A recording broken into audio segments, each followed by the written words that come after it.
नमस्ते विद्यार्थी मित्रांनो, आज पुन्हा एकदा आपण भेटत आहोत आधुनिक भारताच्या इतिहासातील एक महत्त्वाचा चॅप्टर घेऊन। फळ्यावरती तुम्ही नाव बघताय की ब्रिटिश भारतातील जमीन महसूल पद्धती असं या आपल्या चॅप्टरचं नाव आहे। आपल्यासाठी खूप महत्त्वाचं याच्यासाठी आहे की या ज्या जमीन महसूल पद्धती आहेत याच्यावरती एक किंवा दोन प्रश्न विचारले जातात परीक्षेमध्ये। त्याच्यामुळे आपल्याला हे माहीत पाहिजे की नेमकं ज्यावेळेस प्लासीची लढाई झाली 1757 मध्ये आणि ईस्ट इंडिया कंपनी जी व्यापारी म्हणून आली होती 1608 मध्ये भारतामध्ये, ती ईस्ट इंडिया कंपनी राज्यकर्ती बनली प्लासीच्या लढाईनुसार 1757 मध्ये। आणि ह्या सगळ्या प्रोसेसमध्ये त्यांचा एकमेव उद्देश होता तो म्हणजे जास्तीत जास्त नफा कमवणे। बरोबर आहे, हे आपल्याला माहिती आहे, आपण याच्या आधीचे व्हिडिओ पाहिलेले आहेत की जास्तीत जास्त नफा कमवणे याच्यासाठी प्रत्येक गोष्ट करायला ते तयार होतं। का आता दोन तर गोष्टी आपण पाहिलेल्या आहेत की त्यांचे ह्याच्या मागचा उद्देश काय होता। एक तर त्यांचं इंडस्ट्रियलायझेशन इंग्लंडमध्ये सगळ्यात पहिल्यांदा झालं होतं, औद्योगिकरण 16व्या शतकामध्ये।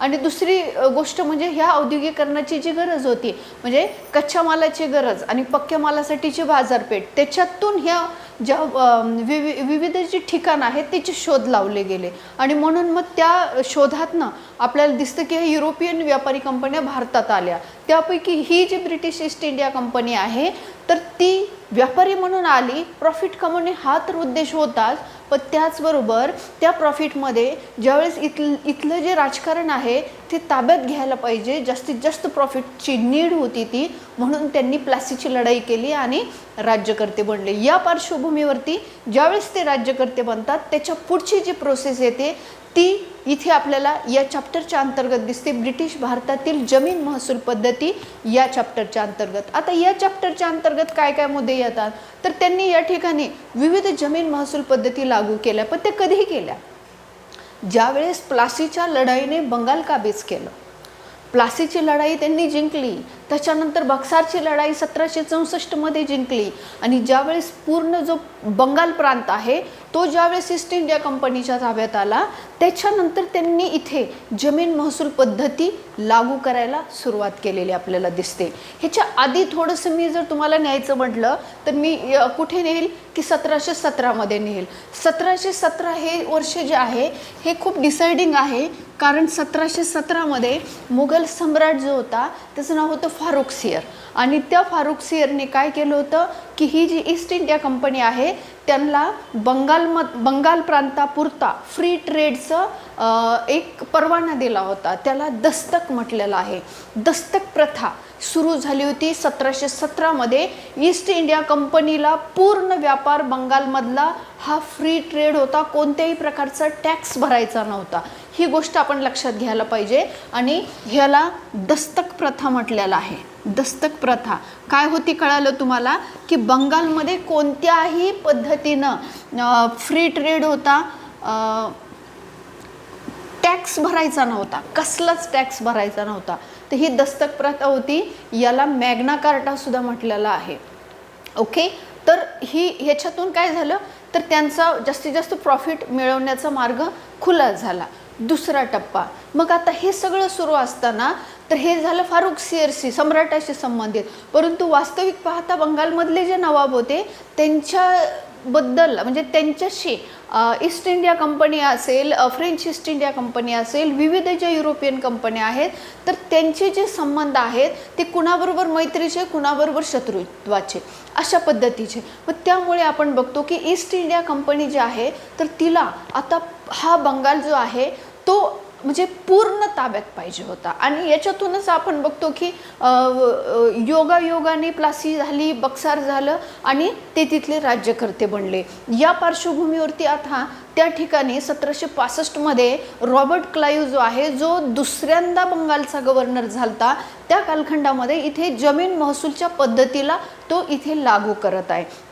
दुसरी गोष्ट महत्त्वाची म्हणजे पहिला मुद्दा आपण काय पाहिला तर हा दस्तक प्रथाचा पाहिला, 1717 मधला पाहिला, बंगालशी संबंधित आहे, फ्री ट्रेड आहे। फारुखसियर या सम्राटाने तो फ्री ट्रेडचं त्यांना परमिशन अलाउड केलेली होती।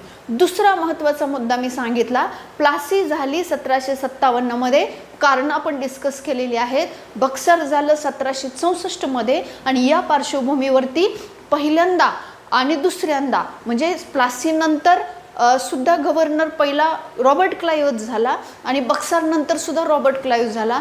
ज्यावेळेस तो दुसऱ्यांदा बंगालचा गव्हर्नर झाला 1765मध्ये, त्यानंतर त्याने बंगालमध्ये काय केलेले आहे, एक जमीन महसूल पद्धत इथे लागू केली. कारण राजकीय अस्तित्व निर्माण केलं होतं, राजकीय प्रभुत्व निर्माण झालं होतं ईस्ट इंडिया कंपनीचं, तिथल्या गव्हर्नरचं बंगालवरती. त्याच्यामुळे आता ते जे म्हणतील तीच पूर्व दिशा होणार होती, याच्यामध्ये काही वाद नव्हतं, दुमत नव्हतं. बरोबर आहे, नवाब कमी पडला होता, नवाब संपला होता बऱ्यापैकी. नवाब आता कंपनीच्या हातचं खेळलं झालेलं आपल्याला दिसतो. तर ही जी दुहेरी शासन व्यवस्था आहे या शब्दामध्येच आपल्याला दिसतं. 2 शासन पद्धती इथं सुरू केली, म्हणजे दोघांचं शासन, एक असेल नवाबाचं शासन आणि दुसरं असेल कंपनीचं शासन. बघा कंपनी काय बनलेली आहे इथे. आता नवाबाने काय करायचं आहे तर सगळ्या टॅक्स वगैरे जे काय असेल गोष्टी असतील तर त्या गोळा करायच्या, सगळा खर्च भागवायचा स्वतःच्या तिजोरीतून, आणि जमा केलेला सगळा टॅक्स असेल तर तो आणून द्यायचा ईस्ट इंडिया कंपनीच्या ऑफिसमध्ये. तर अशा पद्धतीने ही दुहेरी शासन व्यवस्था, 2 शासन, एक नवाबाचं एक कंपनीचं, अशी दुहेरी शासन व्यवस्था इथे लागू केली. लागू करणारा होता रॉबर्ट क्लाइव्ह. वर्ष होतं 1765, ठिकाण होतं बंगाल. ही गोष्ट लक्षात ठेवायला पाहिजे तुम्ही. ओके, अशा पद्धतीनं आता ही जी दुहेरी शासन व्यवस्था आहे ही रॉबर्ट क्लाइव्हची कन्सेप्ट होती का, याच्या आधी पण मी तुम्हाला सांगितलेलं आहे तर नाही. तर ही लिओ कार्टिसची कन्सेप्ट होती आणि ह्यांनी ही बंगालमध्ये लागू केलेली होती फक्त, हे लक्षात आपल्या असू द्या. मग ही दुहेरी शासन व्यवस्थेतून आता जनतेची लूट सुरू झाली बंगालमधल्या. हे या चॅप्टरच्या अंतर्गतचा दुसरा महत्त्वाचा मुद्दा हा आहे, पहिला महत्त्वाचा मुद्दा. आता त्याच्या पुढे जाऊयात. आता ही जी दुहेरी शासन व्यवस्था आहे तर ही दुहेरी शासन व्यवस्था जी 7 वर्ष चालली आणि हिने भरपूर प्रमाणामध्ये बंगालमधल्या जनतेला नवाबाच्या माध्यमातून लुटलेलं आपल्याला दिसतं. ओके, ही दुसरी गोष्ट. म्हणजे त्यांच्या इंडस्ट्रीला जे लागतंय ते आता बंगालमधून खूप मोठ्या प्रमाणामध्ये फुकटमध्ये जायला लागलं.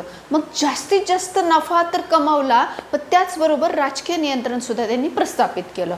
1772चं वर्ष येतं, ज्या वर्षी आपण बघतो की वॉर्न हेस्टिंग्ज बंगालचा गव्हर्नर झालेला आहे. आणि हा जो वॉर्न हेस्टिंग्ज आहे, या वॉर्न हेस्टिंग्जने काय केलेलं आहे की आल्या आल्या ही जी दुहेरी शासन व्यवस्था आहे ती काय केलेली आहे, बंद केलेली आहे. 1772मध्ये ही दुहेरी शासन व्यवस्था बंद झालेली आपल्याला दिसते. ही झाली दुसरी इव्हेंट.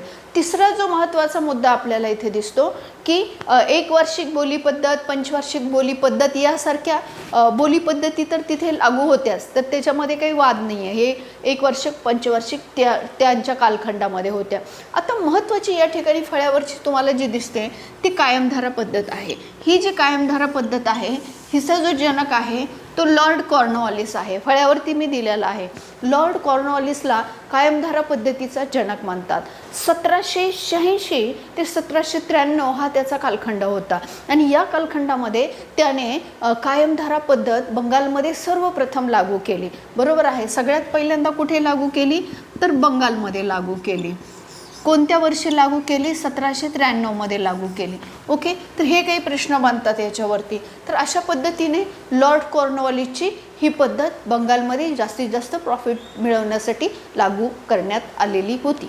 मग ही जी पद्धत आहे ही पद्धत 10 वर्षासाठीची होती. 10 वर्ष याच्यामध्ये जमीनदाराचं मध्यस्थ म्हणून असणारं कार्य आपल्याला दिसतं. म्हणजे ही जी जमीनदारी प्रथा होती किंवा हिलाच कायमधारा पद्धत म्हणतात, हिलाच बंगालची पद्धत म्हणतात किंवा हिला कॉर्नवॉलिसची पद्धत म्हणतात किंवा हिला दशवार्षिक पद्धत म्हणतात. तर ही जी दशवार्षिक पद्धत आहे तर ही पद्धत जी आहे तर तिच्यामध्ये आपण बघतो की मध्यस्थ होता जो जमीनदार होता, म्हणून हिला जमीनदारी प्रथा. ज्या जमीनदारी प्रथेला पहिली घटना दुरुस्ती करून 1951मध्ये काय करण्यात आलेलं आहे, नष्ट करण्यात आलेलं आहे. म्हणजे देशाला स्वातंत्र्य मिळालं तरी जमीनदारी प्रथा अस्तित्वात होती. ही कायमधारा पद्धतच आपण तिला म्हणतो, तीच ती जमीनदारी पद्धत. ओके, तर ही पद्धत कुणी सुरू केली तर लॉर्ड कॉर्नवॉलिसने सुरू केली. बंगाल या ठिकाणी सुरू केली. 1793 मध्ये सगळ्यात पहिल्यांदा सुरू केली. आणि याच्यामध्ये मध्यस्थ होता का तर हो होता. जमीनदार हा मध्यस्थ होता. हा पुढचा मुद्दा आहे. आता त्याच्या पुढे जायचं आहे आपल्याला. त्याच्या पुढचा जो मुद्दा आपल्याला डिस्कस करायचा आहे तर कुठे कुठे ही पद्धत लागू होती तर बंगालमध्ये तर होतीच होती. त्यानंतर बिहार, ओरिसा, उत्तर प्रदेशचा काही एरिया, एवढ्या एरियामध्ये ही पद्धत लागू होती. म्हणजेच एकूण ब्रिटिश भारताच्या 19% क्षेत्रावरती ही पद्धत लागू होती. किती? 19% क्षेत्रावरती ही पद्धत लागू होती. ओके, एकूण ब्रिटिश भारताच्या 19% क्षेत्रावरती कायमधारा पद्धत लागू होती. आणि ह्याच्यामध्ये टॅक्स कलेक्शनचा रेशो कसा होता तर 100% टॅक्स वसूल केला जायचा. 100% टॅक्स वसूल केला जायचा. जमीनदार 100% टॅक्स वसूल करायचा. त्याच्यापैकी 89% कंपनीला द्यायचा आणि 11% स्वतःकडे ठेवायचा. शेतकऱ्याच्या हातामध्ये कोणत्याही प्रकारचं काहीही शिल्लक राहायचं नाही. आणि अशा पद्धतीनं अत्यंत शोषणकारी अशी ही जमीन महसूल पद्धत बंगालमध्ये कॉर्नवॉलिसने लागू केलेली आपल्याला दिसते. हाच तो कॉर्नवॉलिस ज्याला भारतीय नागरी सेवेचा जनक सुद्धा म्हटलं जातं. तर ही होती कायमधारा पद्धत. कायमधारा पद्धतीचे मुद्दे काय पाहिले आपण? 1793 मध्ये सुरू झाली ही पद्धत. त्यानंतर सगळ्यात पहिल्यांदा बंगालमध्ये सुरू झाली. तिसरा महत्त्वाचा मुद्दा म्हणजे की हिला दशवार्षिक पद्धत म्हटलेला आहे, म्हणजे ही 10 वर्षाची पद्धत होती. चौथा महत्त्वाचा कायमधारा पद्धतीमधला मुद्दा आहे की ही एकूण ब्रिटिश भारताच्या 19% क्षेत्रावरती लागू होती. पाचवा मुद्दा, याच्यामध्ये जमीनदार हा मध्यस्थ होता. सहावा मुद्दा, शेतकऱ्याच्या जमिनी जमीनदाराच्या नावाने होत्या. सातवा मुद्दा की ह्याच्यामध्ये 100% टॅक्स वसूल केला जायचा. पैकी 89% कंपनीला दिला जायचा, 11% जमीनदाराकडे राहिला जायचा. तर अशा पद्धतीने अत्यंत शोषणकारी ही जमीन महसूल पद्धत कॉर्नवॉलिसने इथे लागू करून गेलेला आपल्याला दिसतो 1793 मध्ये. तर ही झाली कायमधारा पद्धत. आणि 1951च्या ज्यावेळेस पहिली घटना दुरुस्ती झाली त्याच्यानुसार ही जमीनदारी पद्धत रद्द करण्यात आलेली आहे, नष्ट करण्यात आलेली आहे. ओके, ही पण गोष्ट लक्षात ठेवा. आता ही झाली ही पद्धत. आता पुढची पद्धत रयतवारी पद्धत. आता ही रयतवारी पद्धत मेजर मोनरो आणि कॅप्टन रीड ह्या दोघांनी सुरू केलेली आहे. म्हणजे खूप शोषण झालं. 1793 पासून 1820 पर्यंत खूप मोठ्या प्रमाणात शोषण झाले बंगालचं. खूप मोठ्या प्रमाणामध्ये दुष्काळ पडलेले आहेत आणि लोक अन्न करून मरायला लागलेले आहेत.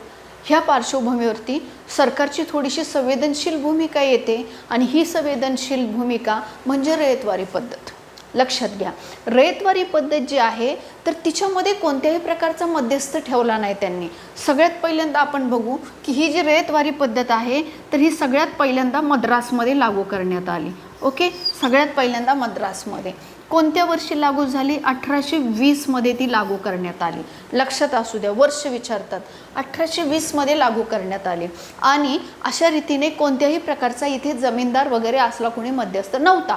म्हणजेच काय तर शेतकरी आपला शेतसारा थेट सरकार दरबारी नेऊन ऑफिसमध्ये नेऊन भरत असे. ही सगळ्यात महत्त्वाची गोष्ट. दुसरी महत्त्वाची गोष्ट म्हणजे की शेतकऱ्याच्या ज्या जमिनी आहेत ती त्याच्या स्वतःच्या नावाने होत्या. दुसरी गोष्ट. तिसरी गोष्ट, याच्यामध्ये जमीन जी आहे तर ती बागायती आहे, जिरायती आहे. तिच्यामध्ये सध्या मान्सूनचे सिच्युएशन काय आहे ह्या सगळ्या गोष्टीचा आढावा घेऊन मग टॅक्स लावला जायचा. म्हणजे ही संवेदनशील भूमिका सरकारची आपल्याला दिसते. चौथा मुद्दा याच्यामध्ये महत्त्वाचा आहे की ह्याच्यामध्ये टॅक्स कलेक्शन जे केलं जायचं किंवा द्यायचं शेतकरी ते 55% 33% ह्या रेंजमध्ये टॅक्स होता. म्हणजे जमिनीचं सगळ्या गोष्टी चेक केल्या जायच्या, उत्पन्न निघाले का बघितलं जायचं आणि मग टॅक्स लावला जायचा. तर त्यामुळे ही जी पद्धत होती ही चांगली पद्धत होती रयतवारी तुलनेने कायमधारा पद्धतीच्या. आणि याच रयतवारी पद्धतीला महाराष्ट्रामध्ये एल्फिन्स्टनने लागू केलेलं मी याच्या आधी तुम्हाला सांगितलेलं आहे. एल्फिन्स्टनने महाराष्ट्रामध्ये 1818 मध्ये मौजेवारी या नावाने ही पद्धत लागू केलेली आहे महाराष्ट्रामध्ये. कोणती? ही रयतवारी पद्धत. कायमधारा नाही, रयतवारी. ओके, लक्षात राहील सगळ्याच्या.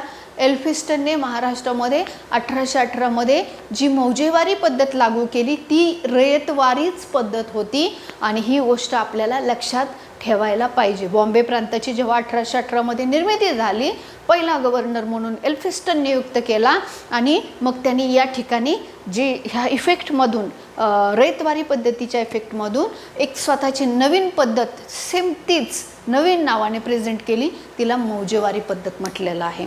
लक्षात असू द्या, परीक्षेला आपल्याला खूपदा विचारलेलं आहे. आता ही रयतवारी पद्धत आत्ताच सांगितलं की 55% ते 33% एवढा टॅक्स वसूल केला जायचा. मग ब्रिटिश भारताच्या किती टक्के क्षेत्रावरती ही पद्धत होती, तर किती टक्के क्षेत्रावरती होती, तर ही बऱ्यापैकी 51% क्षेत्रावरती ही पद्धत होती. किती? 51% एरिया यांनी कवर केलेला होता या पद्धतीने आणि 55 to 33 एवढा टॅक्स कलेक्शनचा रेशो होता. ओके, कळालं. ही झाली पुढची पद्धत. आता त्याच्यानंतर आपण येऊयात महालवारी पद्धतीकडे. आता ही जी महालवारी पद्धत आहे ही लॉर्ड मॅकेन्झीने सुरू केलेली आहे. महालवारी पद्धत ही त्याच्या पुढची पद्धत आहे. ही महालवारी पद्धत जी आहे ही सगळ्यात पहिल्यांदा पंजाबमध्ये लागू करण्यात आलेली आहे. मी जे बोलते ते तुम्हाला लक्षात येत असेल, इथे जरी तुम्हाला थोडंसं हे दिसत असेल तरीसुद्धा मी जे बोलते तर ते नोंदवून घेत चला. पंजाबमध्ये लागू केलेली आहे. 1822मध्ये ही पद्धत लागू केलेली आहे. लॉर्ड मॅकेन्झीने ही पद्धत लागू केलेली आहे. एकूण ब्रिटिश भारताच्या 30% क्षेत्रावरती ही पद्धत होती. किती टक्के क्षेत्र होतं? 30% क्षेत्रावरती ही पद्धत लागू होती, महालवारी पद्धत. आणि याच्यामध्ये मध्यस्थ होता का? तर होता. कोण होता? सरपंच होता. महाल म्हणजे काय? तर महाल म्हणजे गाव आणि ह्याच्यामध्ये गावाचा मुखिया जो होता तर तो टॅक्स कलेक्शन करत होता. लक्षात असू द्या. म्हणजे पुन्हा एकदा इथे मध्यस्थ आलेला आहे 1822च्या या महालवारी पद्धतीमध्ये. तर अशा पद्धतीनं याच्या एकूण ब्रिटिश भारताच्या 30% क्षेत्रावरती होती टॅक्स किती कलेक्ट केला जायचा, तर 60% ते 55% टॅक्सचं कलेक्शन केलं जायचं या व्यवस्थेमध्ये. तर अशा पद्धतीनं ह्या ब्रिटिश भारतामध्ये विविध ठिकाणी नवीन नवीन जमीन महसूल पद्धती या लोकांनी लावलेल्या आहेत आणि ह्या सगळ्या जमीन महसूल पद्धतीचा एकमेव उद्देश होता जास्तीत जास्त प्रॉफिट कमवणे, नफा कमवणे, स्वतः मोठं होणं आणि देशाला आपल्या मोठं त्यांच्या देशाला मोठं करणं, आपल्याला लुटणं, आपल्याला कंगाल करणं, आपल्याला भुके कंगाल करणं आणि अन्न करून आपल्या लोकांना मारणं, दुष्काळ पाडणं अक्षरशः. तर ते प्रोसेस त्यांनी इथे सुरू केली आणि या पार्श्वभूमीवरती हा शेवटचा मुद्दा मी सांगेल. शेतीचं व्यापारीकरण नावाचं कमर्शियलायझेशन ऑफ ॲग्रिकल्चर असं त्याला म्हटलेलं आहे, ते सुद्धा त्यांनी इथं याच पिरियडमध्ये सायमल्टेनियसली सुरू केलेलं आहे. काय असतं कमर्शियलायझेशन ऑफ ॲग्रिकल्चर? म्हणजेच की शेतीचं व्यापारीकरण केलं. व्यापारीदृष्ट्या जी महत्त्वाची पिकं आहेत तीच शेतकऱ्यांनी आपल्या शेतामध्ये उत्पादित करायची. त्यांनी गहू, ज्वारी, बाजरी, कडधान्य हे करायचे नाही, कारण ती खायला लागतात. खायचं काही घ्यायचं नाही शेतामध्ये उत्पादन. जे जे कारखान्याला किंवा इंडस्ट्रीला जे मशीनला जे खायला लागते त्याचं उत्पादन घ्यायचं. लक्षात घ्या. मग निळा असेल, कापूस असेल, तर ही जी बागायती पिकं आहेत जी त्यांच्या मशीनला लागत होती त्याची सक्ती करण्यात आली, सक्तीची शेती करण्यात आली आणि शेतकऱ्याला कंपल्शन करण्यात आल्यामुळे शेतकरी अन्न करायला लागला आणि मानवनिर्मित दुष्काळ निर्माण झाले. याच्यानंतर मोठ्या प्रमाणामध्ये दुष्काळ निर्माण झालेले आपल्याला दिसतात. बंगालमध्ये असतील, पंजाबमध्ये असतील, विविध ठिकाणी. थोडंसं महाराष्ट्र बचावला गेला त्याच्यातून, परंतु ह्या बाकीच्या ठिकाणी मोठे दुष्काळ पडले आणि महाराष्ट्राने सुद्धा फेस केलेले आपल्याला दिसतात. हे कशामुळे? तर सक्तीची शेती आणि कमर्शियलायझेशन ऑफ ॲग्रिकल्चर, शेतीचं व्यापारीकरण या कन्सेप्टच्या आतमध्ये. आणि व्यापारी दृष्टीने फायद्याची जेवढी पिकं आहेत तेवढीच घ्यायला लावली जायची. तर अशा पद्धतीने ही एकंदरीत हे जे सगळा मॅटर मी आत्ता डिस्कस केलेला आहे तर हा सगळा जमीन महसूल पद्धतीच्या अंतर्गत येतो. ज्याच्याने काय झालेलं आहे की दादाभाई नौरोजी यांनी जो वहन सिद्धांत मांडला 1867मध्ये, त्याच्यामध्ये ते म्हणतात ड्रेन ऑफ वेल्थ थेरी आहे दादाभाई नौरोजींची. ती मांडल्यानंतर ते त्याच्यामध्ये म्हणतात की गंगेच्या किनाऱ्यावरच्या सगळ्या चांगल्या ज्या गोष्टी आहेत त्या ब्रिटिशांनी कुठे नेऊन ठेवल्या, थेम्स नदीच्या किनारी ठेवल्या. म्हणजे की गजनीच्या 18 स्वाऱ्यांनी जेवढं लुटलं नाही तेवढं ब्रिटिशांनी प्लासीपासून भारताला आत्तापर्यंत लुटलेलं आहे. म्हणजे 1857 पर्यंतचं जर आपण बघितलं, हे 100 वर्षात इतकं लुटलं की गजनीच्या ज्या स्वाऱ्या झाल्या 18 स्वाऱ्या गजनीच्या महमूदाच्या, तर त्याच्यापेक्षा कितीतरी पटीनं ह्यांनी आपल्याला लुटलेलं आहे. तर अशा पद्धतीने हा वहन सिद्धांतसुद्धा दादाबाई नौरोजींनी 1867 मांडला. याला धननिस्सारणाचा सिद्धांत म्हणतात, याला लुटीचा सिद्धांत म्हणतात, याला वहन सिद्धांत म्हणतात.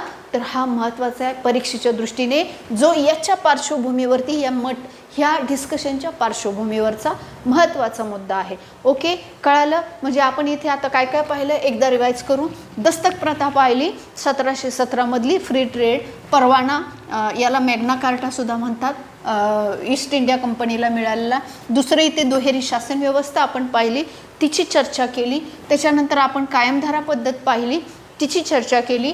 त्याच्यानंतर आपण इथे रयतवारी पद्धत पाहिली, तिची सुद्धा पूर्ण चर्चा केली. त्यासोबत आपण मौजेवारी पद्धत पाहिली, जी महाराष्ट्रामध्ये लागू करण्यात आली होती, तिचाही आपण चर्चा केली. त्याच्यानंतर आपण महालवारी पद्धत पाहिली पंजाबमधली, तिची व्यवस्थित चर्चा केली. तुम्हाला सगळं तुम्ही ऐकलेलं आहे आता. आणि शेवटाला मुद्दा आपण पाहिला शेतीचं व्यापारीकरण, कमर्शियलायझेशन ऑफ ॲग्रिकल्चर आणि कंपल्शन म्हणजे सक्तीची शेती. ओके, तर ह्या सुद्धा कन्सेप्ट आपण पाहिल्या. आणि ह्या सगळ्याच्या मागचा एकच उद्देश होता, जास्तीत जास्त प्रॉफिट कमवणं, नफा कमवणं आणि स्वतः खूप गबरगंड होणं आणि देशाला सुद्धा मोठं बनवणं. त्यांच्या अशा पद्धतीनं आपले खूप हाल झाले. समीक्षा जर करायची म्हटलं 2 मिनिटामध्ये आपण जर याची, तर आपण बघतो की मानवाने निर्माण केलेले दुष्काळ, निसर्गाने केलेली वेगळी गोष्ट असते हो, पण इथं डायरेक्ट मानवासाठी निर्माण केलेले दुष्काळ निर्माण झाले. म्हणजे त्यांनी अन्नधान्यच घेऊ दिलं नाही शेतामध्ये, तर लोक अन्न करून मारायला लागले. कापूस खाऊन जगणार आहेत का? नीळ पिऊन जगणार आहेत का? नाही. त्यासाठी गहू ज्वारीच पिकवावी लागेल ना. तर ही महत्त्वाचा मुद्दा. म्हणजे मानवनिर्मित दुष्काळामुळे असंख्य लोक मेलेले आपल्याला या ठिकाणी दिसतात. तर अशा पद्धतीने अत्यंत शोषणकारी या पद्धती भारतामध्ये ब्रिटिशांनी लागू केलेल्या होत्या. आणि आपला जो त्यांच्या साम्राज्याचा जो ढाचा आहे, जी बेस आहे, तर तो खूप भक्कम भारतामध्ये करण्याचं काम या जमीन महसूल पद्धतीने केलेलं आपल्याला दिसतं. तर हे याची समीक्षात्मक पद्धतीने आपण चर्चा केलेली आहे की त्यांनी त्यांचं साम्राज्य इथलं जे स्थापन केलं, जी ताकदीनं निर्माण केलं, त्याच्यासाठी जो पैसा लागला तो या जमीन महसुलीच्या माध्यमातून, या पद्धतींच्या माध्यमातून त्यांनी इथे क्रिएट केलेला आपल्याला दिसतो. तर अशा पद्धतीने ही जमीन महसूल पद्धत आहे. बाकीचं तर खूप सारे मुद्दे मी डिस्कस केलेत, तुम्ही नोंदवून घ्या.